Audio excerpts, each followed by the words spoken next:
إن الحمد لله نحمده ونستعينه ونستغفره ونعوذ بالله من شرور أنفسنا ومن سيئات أعمالنا من يهده الله فلا مضل له ومن يضلل فلا هادي له وأشهد أن لا إله إلا الله وحده لا شريك له وأشهد أن محمدا عبده ورسوله وصفيه من خلقه صلى الله عليه وعلى آله وصحبه وسلم يا أيها الذين آمنوا اتقوا الله حق تقاته ولا تموتن إلا وأنتم مسلمون.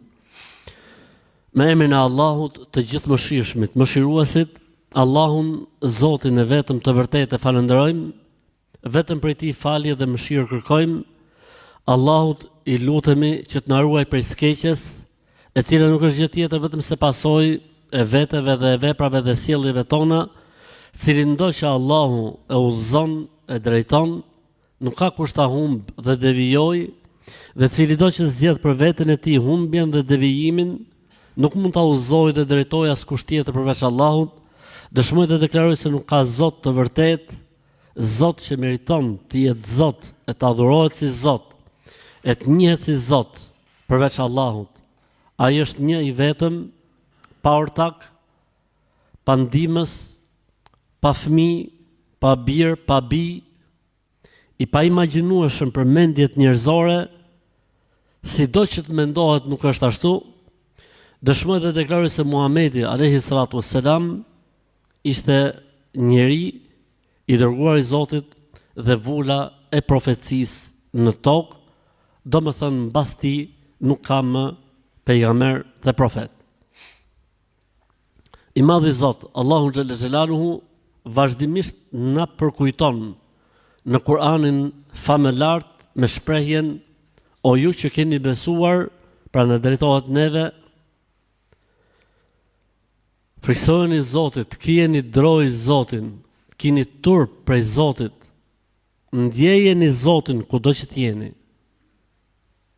Nuk është puna e frikës fobi, po puna e frikës është kujdes dhe vëmendje.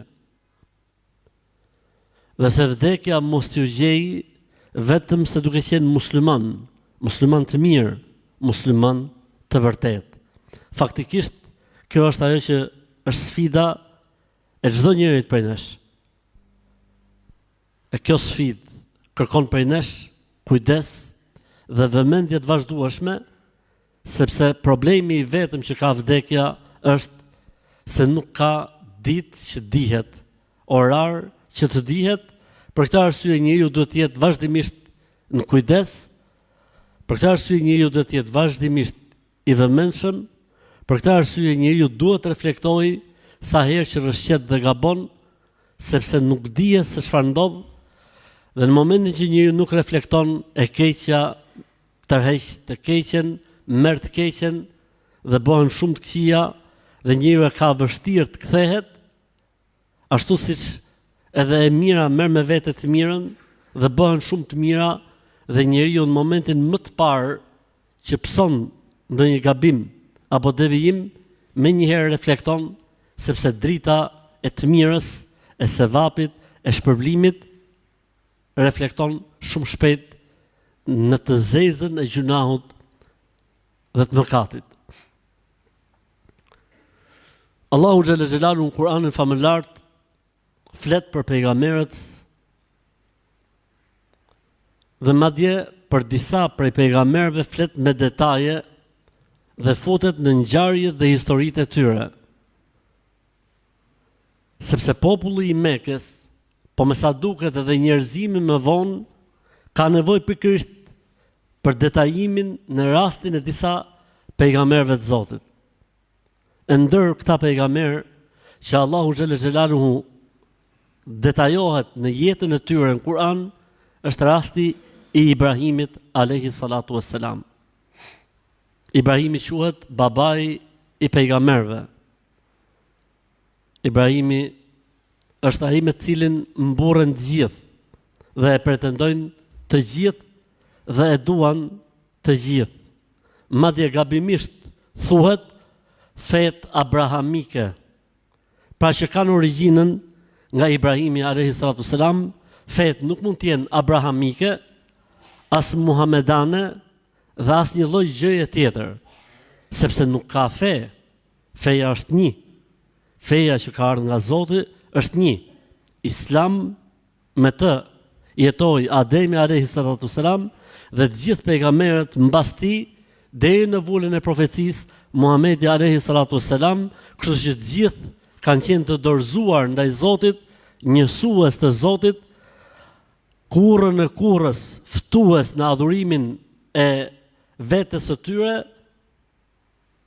të përkushtuar ndaj të madhit Zot. Atëherë, po ta përkthejmë gjithë të fjalinë me një fjalë, Islam, musliman.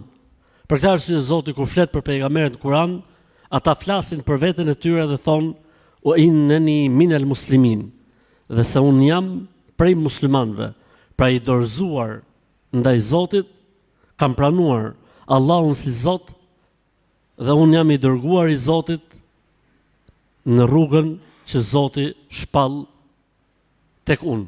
Kështu kanë vazhduar gjithë pejgamberët, thjesht çdo pejgamber ka shfuqizuar tjetrin, ndërkohë që kanë qenë të gjithë në të njëjtën linjë. Pejgamberi alayhi salatu wasalam thot: "El anbiya'u ikhwatun", profetët janë të gjithë vëllezër, kanë ardhur nga i njëjti burim. Thjesht ligjet, normat, kodet mund të kenë ndryshuar në disa gjëra, po edhe ligjet dhe rregullat, ato që janë bazikët, kanë qenë të gjitha të njëjta tek të gjithë pejgamberët e Zotit. Kushtet e besimit, të gjithë pejgamberët i kanë pas njësoj, shtyllat e besimit, të gjithë pejgamberët i kanë pas njësoj, ndalesat nga mëkatet e mëdha, të gjithë pejgamberët i kanë pasur njësoj, thirrja në edukat dhe në sjellje dhe në moral ka qenë tek gjithë pejgamberët e Zotit xhella xhelaluhu njësoj. Pastaj diçka mund të ketë qenë e lejuar për një popull, e ndaluar për një popull tjetër, pastaj kjo ka të bëjë me urtësitë e Zotit, se çfarë e lejon apo çfarë e ndalon. Lidhja jonë e muslimanëve me Ibrahimin alayhi salatu selam nuk është një lidhje teorike vetëm, apo një lidhje që thjesht ne rrahim gjoksin duke thënë ne ndjekim Ibrahimin alayhi salam. Ndjekja jonë për Ibrahimin alayhi salatu selam është një ndjekje ndryshe nga të tjerët. Është një ndjekje veprore. Ne bëjmë shumë gjëra që i ka bërë Ibrahimi alayhi salatu selam. Kurbani, tawafi, gjujtja e gurve, Ismaili alayhi salam, Zemzemi, Safaja me Merven, ndërtimi i Qabes, Mekami Ibrahim. Lidhja jonë me Ibrahimin alayhi salatu selam nuk është llafologji. Lidhja jonë me Ibrahimin alayhi salatu selam është një lidhje e vërtet, e fortë, dhe ne në shumë rastet tona bëjmë veprimet që ka bërë Ibrahimi alayhi salatu selam. Për këtë arsye, ne në namazin ton kur lutemi, çfarë themi? Allahumma salli ala Muhammedin wa ala ali Muhammedin kama sallaita ala Ibrahim wa ala ali Ibrahim innaka Hamidun Majid. Lutemi për pejgamberin alayhi salatu selam, për familjen e pejgamberit alayhi salatu selam, dhe lutemi për Ibrahimin alayhi salatu selam dhe për familjen e Ibrahimit alayhi salatu selam. Më thuaj sot, ndër të gjithë ata që pretendojnë ndjekjen apo emrin apo pasimin e Ibrahimit alayhi salatu selam, të luten kaq shumë siç lutemi ne muslimanët për Ibrahimin alayhi salatu selam. Nuk ndodh, nuk ka, nuk ekziston. Nësa ne themi salavati nuk është i plot, qofse nuk bëhet bashkë me lutjen për Ibrahimin alayhi salatu selam. Edhe në surën që ne kemi marrë në analizë, në surën El-An'am, i madhi Zot Allahu xhalla xhelaluhu sjell një moment shumë interesant nga jeta e Ibrahimit alayhi salatu selam, dhe unë mendova të ndalemi këtu sot. Ibrahimi alayhi salatu selam është në ulul azm, profetët më të zgjedhur të Zotit. Ibrahimi alayhi salatu selam quhet imamul anbiya. Ibrahimi alayhi salatu selam quhet imamu tauhid. Ibrahimi a.s. ka pas një përballje me popullin e tij shumë të ngjashme me përballjen që kishte pejgamberi sallallahu alaihi wasallam. Madje vetë pejgamberi ynë Muhamedi sallallahu alaihi wasallam ishte shumë i ngjashëm edhe në natyrë, edhe në fizik, edhe në fizionomi me Ibrahimin alayhi salatu wasallam. Për këtë arsye, natën e Isras dhe Miraxhit pati një fjalë pejgamberi sa që tha, ndërsa me Ibrahimin alayhi salam më i ngjashëm ndër njerëz është profeti juaj dhe e bëri me gisht nga vetja e tij sallallahu alaihi wasallam. Do të ndalemi sot në një moment që Ibrahimi alayhi salatu wasalam, si të gjithë pejgamberët e tjerë, përdor arsyen për të ftuar njerëzit në besim. Arsyeja është elementi më i rëndësishëm për të bërë analizën e gjërave, për t'i dhënë kuptim gjërave. Dhe Zoti në Kur'an vazhdimisht i drejtohet njerëzve me arsye, atyre që logjikojnë, atyre që kuptojnë. Arsyeja është, si më thënë, ajo që njeriu nëpërmjet saj dallon të mirën dhe të keqen. E Ibrahimi alayhi salatu wasalam, në ajetet që do të shohim, i drejtohet popullit të tij, pra popullit që po i ftonte në Islam, pikërisht me fuqinë e arsyes. Se nga njerë argumenti dhe shpallja, njeriu mund të ketë inat, njeriu mund të ketë shumë pengesa që ta pranojë. Mirë pa arsyeja është ajo që e fton njeriu brenda vetes tij dhe nuk i shpëton dot. Si më thënë, të folurës së tij të brendshme. Dhe Ibrahimi alayhi salatu wassalam i drejtohet popullit të tij duke ju thënë, siç e përmend pra Allahu xhalla xhelalu në surën Al-An'am, wa idh qala Ibrahimu li abihi Azara atattakhidhu asnaman alihatan inni araka wa qaumaka fi dalalin mubin. Ibrahimi i drejtohet babait të tij Azerit. O babai im i dashur, si ka mundësi që i luteni idhujve, putave, dhe i konsideroni si perëndi, si zota? Kjo që ju veproni është një humbje e padiskutueshme. Është e çuditshme me njeriu që ka logjikë dhe arsye të besojë diçka që e ka bërë një njeri. E ka krijuar një njeri. E ka menduar një njeri. Dhe i ka dhënë emrin një njeri dhe vinë njerëzit mbas tij i luten kësaj gjës se është Zot apo se na lidh me Zotin. Do të thoshti kjo është çmenduri, e vërtet. Pra atë që logjikon pak dhe përdor arsyen, kjo është çmenduri. Mirë po, fuqia e traditës, e zakonit, e bën njeriu që ta humbi ndonjëherë arsyen. I ke parti disa njerëz sot për shembull që kur i thua vëlla kjo s'lejohet, pa më sa e bëjnë të gjithë. O vëlla, po kjo nuk duhet bërë kështu se po tani ne nuk e ndryshojmë dot. Kush je, pse ne do ta bëjmë parët? Ne do ta ndryshojmë parët. Domethënë humbet arsyeja dhe fiton, le të themi, ajo që bëjnë masat, ato që e bëjnë të gjithë. Pse duhet jemi ne të parët? Po dikush duhet jetë i pari dhe dikush duhet ta ngrejë zërin. Për ndryshe do të vazhdojë humbja dhe dalaleti deri në fund. Është e çuditshme që njeriu të bëjë një veprim të tillë, po ka edhe më çuditësi se sa kaq. Ka njerëz për aty që i thon vetes musliman, që i lutën të vdekurve, varreve, tyrbeve. Shkojnë në të ashtëquajtura të vende të shenjta. E unë nuk e di se kush është dallimi mes këtyre dhe këtyre, përveç faktit se këta i thon vetes musliman apo thon la ilaha illallah. Ndërkohë që në veprim janë njësoj. Ky i lutet vdekurit, ky i lutet dërrasës, ose gurit, ose drurit. Hajtë ma bëj dallimin mes tyne. Vetë Zoti e tha në Kur'an në surën Al-Ahqaf që nuk dëgjojnë lutjet e tyre. As këta. Njerëz të çuditshëm. Po me sa duket kjo thirrje nga ana e Ibrahimit a.s. nuk i tundi këta njerëz.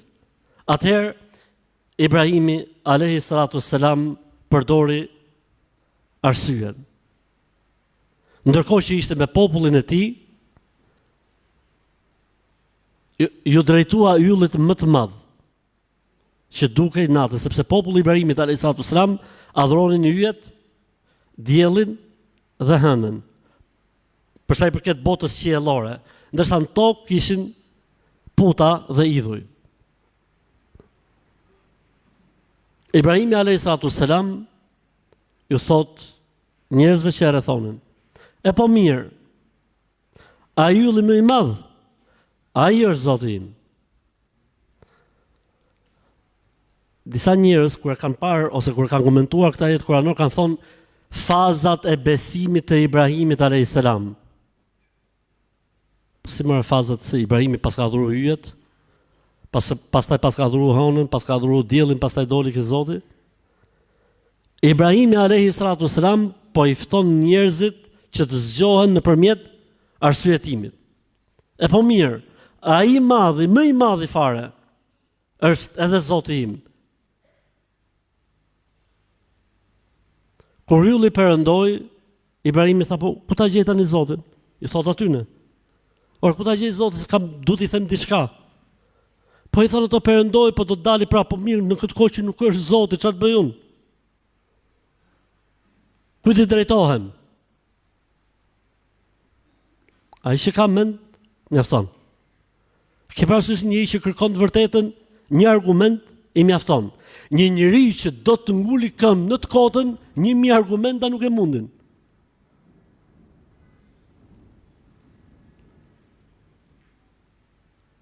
Natën tjetër, ju thot atyre që adhuronin hënën: "Hëna, atëherë hëna është Zoti edhe Zoti im, siç e keni ju për Zot." Dhe hëna vjen një moment që perëndon. Ibrahimi thot: "Po kam nevojë, duhet i them ca gjëra Zotit, ku është? Ku iku?" I thanë ato: "Zoti perëndoi tani, po do të dali prap." Por tha: "Kam hallun, kam nevojë. Ku ti drejtohem tani se jam keq?" I thanë: "Duhet presësh. S'është kjo punë kur do ti." Tha Ibrahimi: "S'funksionon." Dhe ju drejtohet atyre që adhuronin diellin. Dielli, po tha, dielli është Zoti. Po, dielli të kënaq. Dielli është jeta. Si tha i mençëm, i tha: "Unë s'besoj në Zot, apo Zoti është dielli." Kështu tha dhe Ibrahimi popullit të tij. Derisa perëndoi dielli, Ibrahimi a.s. tha: "Po kam ca gjëra duhet t'ia them Zotit." "Ku është Zoti? Ku iku? Ku është duk?" I thanë: "Duhet presësh tani kaq orë që të dali prapë." Unë thanë: "Kam nevojë, kam halle, kam siklete." Jo, thanë: "Do të më prit." Atëherë Ibrahimi a.s. ju drejtohet atyre duke i thënë: "Inni wajjahtu wajhiya lilladhi fatara as-samawati wal-ardha hanifan wama ana min al-mushrikin." Unë jam mbështetur dhe jam drejtuar me fytyrën time, me jetën time, me gjithçka timen, Allahut, Zotit, i cili ka krijuar qiejtë dhe tokën. Dhe unë jam në besim të pastër, nuk mund të jem në mesin e idhujtarëve. Unë nuk mund ta lër krijuesin për shkak krijesave. Nuk mund ta tradhtoj Zotin e vërtet në emër të zotave të rrem. Hajjahu qawmu, mblodhen ata. Kush je ti e si e thua ti? Ibrahimi a.s. thot: "A keni ju argumenta për këtë që thoni?" Jo zhurmë. Argumenta a keni? Nuk kishin asnjë argument. Ju thot Ibrahimi a.s. siç përmendet një ajet tjetër kuranor: "A ju dëgjojnë? A ju shikojnë? A flasin? Arsyeja ju foli një moment dhe ju tha. E di që ka drejt Ibrahimi? E përmend Zoti këtë në Kur'an. E di që ka drejt Ibrahimi? Pastaj i mori inati dhe turma dhe vazhduan në të kotën e tyre. Pastaj Ibrahimi a.s. pati me ta dhe një moment tjetër, po kjo është shumë interesante se si i madhi Zot, Allahu xhelle xhelaluhu i inspiroi Ibrahimit a.s. që t'i drejtohet popullit me gjuhën e tyre, me argumentat e tyre, me të ashtu quajturit zotat e tyre dhe argumentat e tyre i ktheu kundër tyre për ata që logjikojnë. Dhe sa e nevojshme është që ne kur flasim për Zotin, kur flasim për besimin, flasim edhe me arsyetim. Sepse shëqyr Zotit, ka dashur i madhi Zot, në këtë fe, në përgjithësi, çdo gjë ka brenda dhe arsyen. Qoftë urdhëres, po ta analizosh, ka brenda arsye të fortë, çdo urdhëres. Dhe çdo ndalesë ka brenda arsye të fortë. Ndoshta mund të jetë diçka që njeriu nuk arrin dot me arsye, dhe kjo është ajo pjesa e sprovës. Po në përgjithësi, çdo gjë arsyetohet. Dhe çdo gjë ka një përgjigje. Dhe në përgjithësi Zoti orienton tek urtësia e urdhëresës për diçka ose tek urtësia e ndalesës për diçkaje. Dhe kjo është shumë e nevojshme që ne ta kemi si një armë të dytë, se ne normalisht ecim atë që thot Zoti, me atë që thot pejgamberi alayhis salam, por se që të përdoret dhe arsyetimi dhe arsyeja dhe logjika do të ishte shumë mirë, siç na mësoi Zoti në historinë e Ibrahimit alayhi salatu wassalam. Në një moment ata i drejtohen, ata pra populli i drejtohen Ibrahimit alayhis salam dhe i thonë: "Dgjoj, mos fol kështu, se zotat ton kanë për të mallkuar." Ibrahimi alayhis salam i thot: "Po si të kenë frikun idhujt, putat, dhe ju s'keni frikë që po kundërshtoni Zotin, po mohoni Zotin, keni rënë mëkatin më të kobshëm që është idhujtaria dhe paganizmi? Unë nuk i kam frikë, thot, idhujt tuaj, zotat tuaj, nuk i kam frikë, se nuk mund të më bëjnë mua asgjë." Pastaj tha: "Illa an yasha rabbi shay'a", vetëm po desh Zoti me ndodh diçka. Allahu akbar. Se çfarë ndodh ndonjëherë, mund sprovohet ftuesi në të vërtetën me diçka nga, le të themi, sprovat e jetës. Dhe më njëherë vjen analiza: ja, se foli prandaj e mallkuan nga që i mohojnë. Çfarë tha Ibrahimi alayhis salam? Illa an yasha rabbi shay'a. Po desh Zoti me ndodh diçka ka për të ndodh. Po jo prej zotave tuaj, jo prej idhujve. Nëse ndodh diçka, ndodh prej Zotit. Po a them qysh tani? Unë frikë nuk kam. Nëse ndodh diçka, e kam prej Zotit tim, si sprov për ju. Po, si sprov për ju. Ndodh ndonjëherë që njeriu të mirë, njeriu të drejtë, ti ndodhi në një sprov. Ati që i fton njerëz dhe ke vërteta, ti ndodhi në një sprov. Dhe xhahilijeti thonë: "A, e pe, nga shefoli, shef, nga shefoli, e zuni mallkimi, e zuni kjo ajo, e tjerë. Do të thuash ti, po ku është logjika dhe arsyeja? Po këtë pra po kërkojmë, se ka humbur prej kohësh. Këtë po kërkojnë njerëzit." Pastaj Ibrahimi alayhis salatu wassalam tha: "Alladhina amanu wa lam yalbisu imanahum bidhulmin ulaika lahumul amn wa hum muhtadun." Ata që besuan dhe besimin e tyre nuk e njollosën me padrejtësi, ata do të jenë të sigurt te Zoti, edhe ata do të jenë gjithmonë të ndriçuar dhe të udhëzuar. Ata që besuan dhe nuk e njollosën besimin e tyre me padrejtësi. Kur ka zbrit ky ajet kuranor, sahabët, shokët e pejgamberit alayhis salam, janë friksu. Ka thënë pejgamberi i Zotit, ka zbrit një ajet kuranor që shpëtojnë dot për këtij ajeti. Ata që besuan dhe besimin nuk e njollosën me padrejtësi. Tha në pejgamberi i Zotit, pa ka njeri sot që mos bëj padrejtësi vetes vet, mos bëjë gjuna, mos bëjë mëkat, mos të gaboj.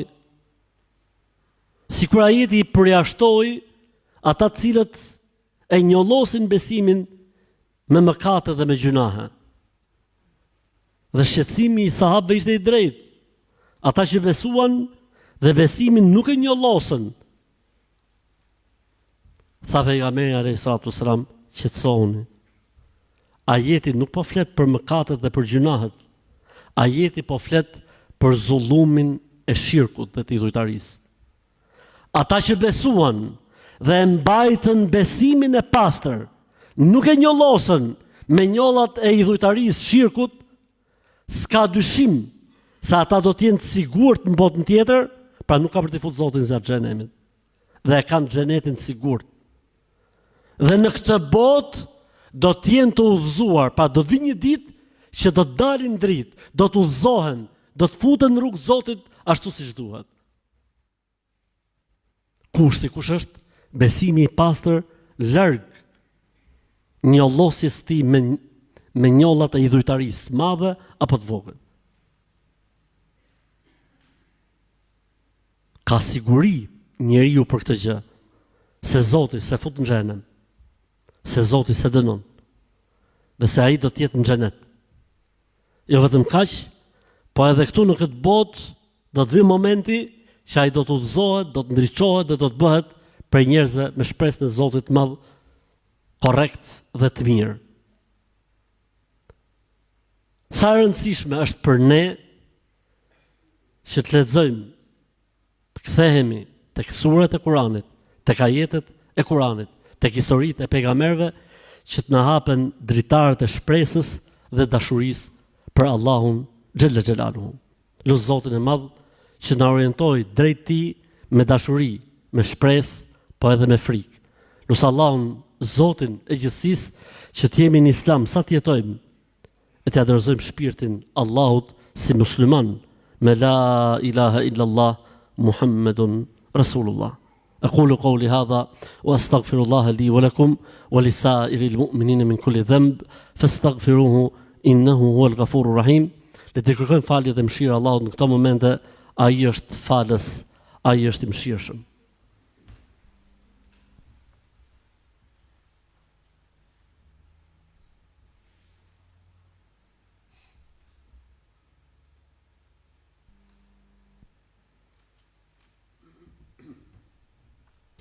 Alhamdulillahi wa kafa, wassalatu wassalamu ala abdihi wa rasulihi alladhi istafa, wa ala alihi wa sahbihi wa man wala, amma ba'd. Allahun xhallal xhelalu falenderojmë, mirësitë dhe bekimet e Allahut qofshin për profetin sallallahu alaihi wasallam, si dhe me gjithë ata besimtarë dhe ato besimtare që ndjekin dhe e pasojnë rrugën e tij deri në ditën e Kiametit. Vëllezër dhe motra, nuk kanë mbetur shumë nga muaji i Ramazanit.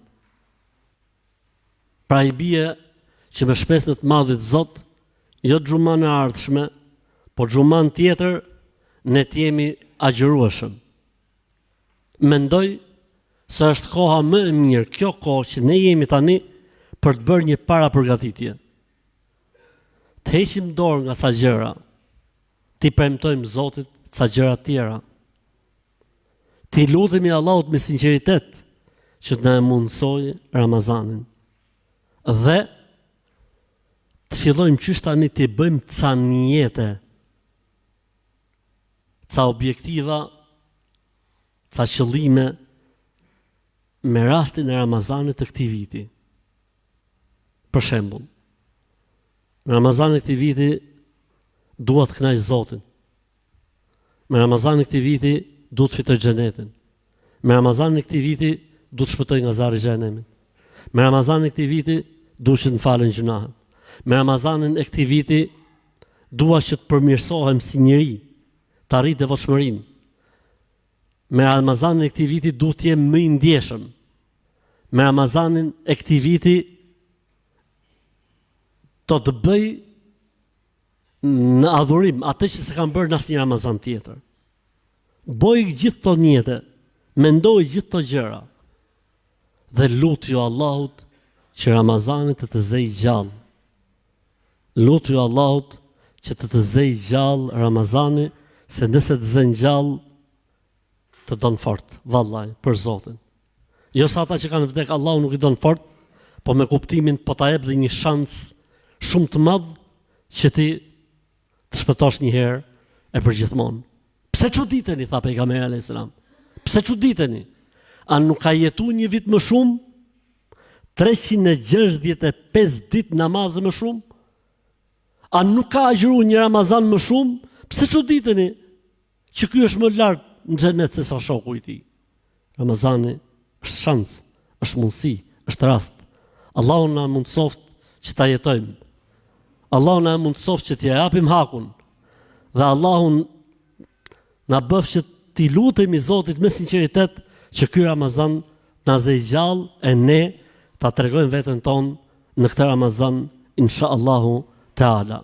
E mbyllim këtë hutbë duke thënë salavat dhe selame mbi dashmin e Zotit dhe dërgumin e tij Muhammedin alayhi salatu selam, siç e thot Allahu në Kur'an: Inna Allaha wa malaikatahu yusalluna 'alan nabi ya ayyuhalladhina amanu sallu alayhi wa sallimu taslima. Allahumma salli ala Muhammadin wa ala ali Muhammad kama sallaita ala Ibrahim wa ala ali Ibrahim innaka Hamidun Majid. Allahumma barik ala Muhammadin wa ala ali Muhammad kama barakta ala Ibrahim wa ala ali Ibrahim innaka Hamidun Majid. O Allah, Zot, fali besimtarët dhe besimtarët, ata që janë gjallë prej tyre dhe ata që kanë ndruar jetë. O Allah, Zot, bëj këtë takim njerëzish dhe këtë xhuma të falur dhe të mëshiruar. O Allah, Zot, na mundëso që mos dalim sot prej kësaj xhamie vetëm se me gjuna të falura dhe me mëkate të shuara. Aqimis salat.